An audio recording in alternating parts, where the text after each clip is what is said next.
Kapodra police સ્ટેશનના મર્ડરના ગુનામાં છેલ્લા 5 માસથી નાસ્તા ફરતા આરોપીઓને પકડી પાડતી સચિન જીઆઈડીસી પોલીસ માન્ય પોલીસ કમિશનર શ્રી અનુપમસિંહ ગેહલોત સાહેબ તથા સંયુક્ત પોલીસ કમિશનર શ્રી સેક્ટર 2 સાહેબ તથા મહેરબાન નાયબ પોલીસ કમિશનર શ્રી જોન 6 સાહેબ તથા મદદનીશ પોલીસ કમિશનર આઈ ડિવિઝન સાહેબનાઓ તરફથી વણશોધાયેલ ગુનાઓ શોધી કાઢવા તેમજ નાસ્તા ફરતા આરોપીઓ પકડી પાડવા સૂચનાઓ આપેલ હોય જે આધારે પોલીસ ઇન્સ્પેક્ટર શ્રી કે એ ગોહિલ તથા second police inspector Shri B B Parmar નાઓના માર્ગદર્શન હેઠળ સર્વેલન્સ સ્ટાફના police sub inspector HR Patel નાઓના નેતૃત્વ હેઠળ અને હેડ કોન્સ્ટેબલ મુકેશભાઈ દિલીપભાઈ તથા હેડ કોન્સ્ટેબલ પ્રવીણભાઈ ભીમાભાઈ નાઓએ હ્યુમન સોર્સિસ તથા ટેકનિકલ વર્કઆઉટથી મળેલ બાતમી હકીકતના આધારે કાપોદ્રા પોલીસ સ્ટેશનના મર્ડરના ગુનામાં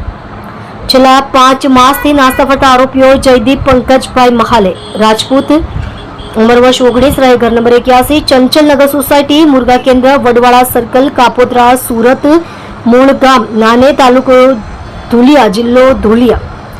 તેને સચિન રેલવે સ્ટેશન પાસે આગમ નૌકા સોસાયટીની સામે બ્રિજ નીચેથી પકડી પાડી પ્રશંસનીય કામગીરી કરેલ છે।